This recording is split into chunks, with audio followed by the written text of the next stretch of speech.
Please welcome the chairwoman of the Joint Congressional Committee on Inaugural Ceremonies, the Honorable Amy Klobuchar.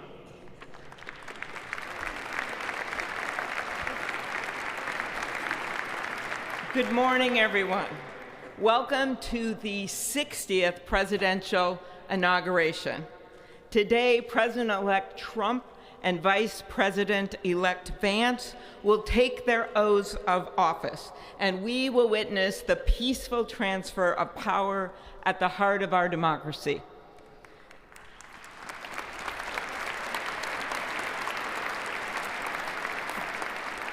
For the past year, I've chaired the inaugural ceremony committee, which includes the leadership of Congress from both parties.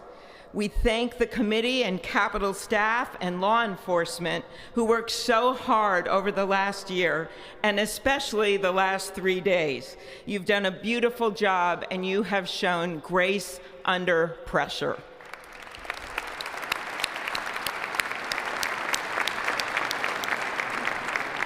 Our theme this year is our enduring democracy. The presence of so many presidents and vice presidents here today is truly a testament to that endurance. We welcome President Biden and Dr. Biden. We welcome Vice President Harris and Doug Emhoff, President Obama, President Clinton and Secretary Clinton, President Bush and Laura Bush, Vice President Pence, Vice President Quayle and Marilyn Quayle. The justices of the United States Supreme Court are with us, all 9 of them, I counted, and of course, the Trump and Vance families. This ceremony marks what will soon be 250 years of our democracy. It is the moment when leaders, elevated by the will of the people, promise to be faithful to our Constitution, to cherish and defend it. It is the moment when they become, as we all should be, the guardians of our country. Through war and peace, through adversity and prosperity, we hold this inauguration every 4 years, and today it falls on Martin Luther King Day. A further reminder that we must strive to uphold the values enshrined in our Constitution, the freedoms, the liberties, and, as is inscribed on the entrance of the United States Supreme Court, equal justice under law.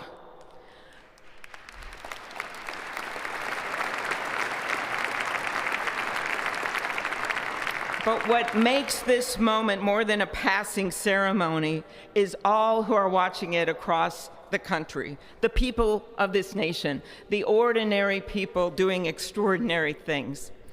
President Kennedy, who at one point worked as a senator in this building and would often walk through this very rotunda, once said, "In a democracy, every citizen, regardless of interest in politics, holds office. Every one of us is in a position of responsibility." With that responsibility of citizenship comes an obligation not to seek out malice, as President Lincoln once reminded us, but to view others with a generosity of spirit despite our differences. With that responsibility of leadership comes an obligation to stand our ground when we must and find common ground when we can. With everything swirling around us, the hot mess of division, it is on all of us, to quote an incredible songwriter who just happened to be born in my state, to ensure that our nation's democracy is our shelter from the storm. There's a reason this ceremony takes place at the Capitol. In other countries, it might be in a presidential palace or a gilded executive office building. Here it is traditionally held at the Capitol, the People's House. It is a fitting reminder of the system of checks and balances that is the very foundation of our government, 3 equal branches of government.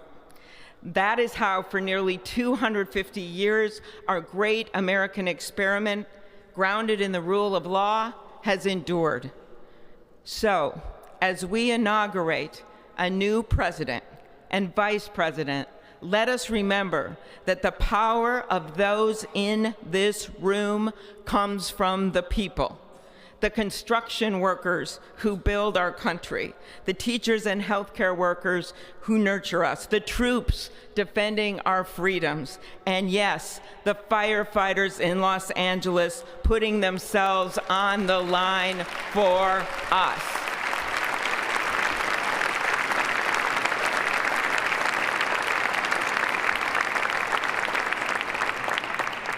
Our democracy's strength and grit must match theirs. May God bless our nation. Thank you.